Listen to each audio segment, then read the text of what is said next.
శుక్లాంబరధరం విష్ణుం శశివర్ణం చతుర్భుజం ప్రసన్నవదనం ధ్యాయేత్ సర్వవిఘ్నోపశాంతయే. వాగర్ధావివ సంపృక్తౌ వాగర్ధ ప్రతిపత్తయే జగత పితరౌ వందే పార్వతీ పరమేశ్వరౌ. రాశి ఫలాలకు స్వాగతం.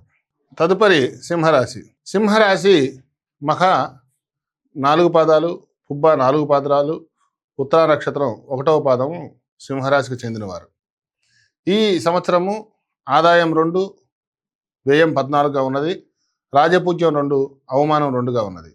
ఈ రాశి వారికి గోచారం మనం పరిశీలించగా ప్రతికూలతలే అధికంగా ఉన్నాయి. ఆదాయానికి మించినటువంటి ఖర్చులు ఉంటాయి. సమయానికి ధనం సర్దుబాటు కాకపోవడం వంటి చికాకులు ఎదుర్కొంటారు. రుణదాతల ఒత్తిళ్లు అలాగే మనశ్శాంతి లేకుండా మీకు చేస్తాయి. పనుల్లో అనేక అంతరాయాలు, బంధుమిత్రులతో విభేదాలు ఎదుర్కొంటారు. అలాగే నగదు విలువైన వస్తువులు ఏవైతే ఉన్నాయో వాటిని కొంచెం జాగ్రత్తగా చూసుకోండి. మీ శ్రీమతి వైఖరిలో ఆశించినటువంటి మార్పు అనేది మాత్రం ఈ సంవత్సరం వస్తుంది. వివాహ యత్నాలు తీవ్రంగా సాగిస్తారు. ఆశించినటువంటి సంబంధం కుదరకపోవచ్చు.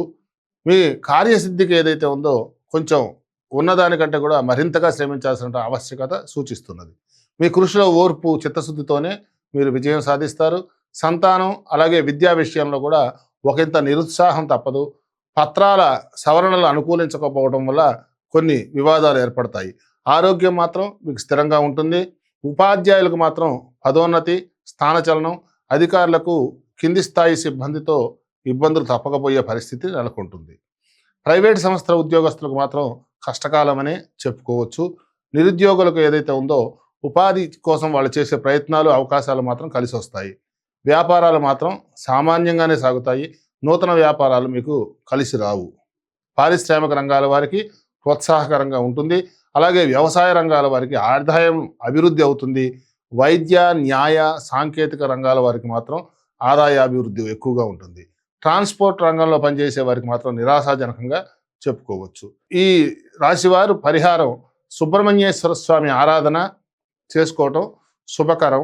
అలాగే కొన్ని అవాంతరాల నుంచి మీరు జయం పొందే అవకాశం కూడా గోచరిస్తూ ఉన్నది.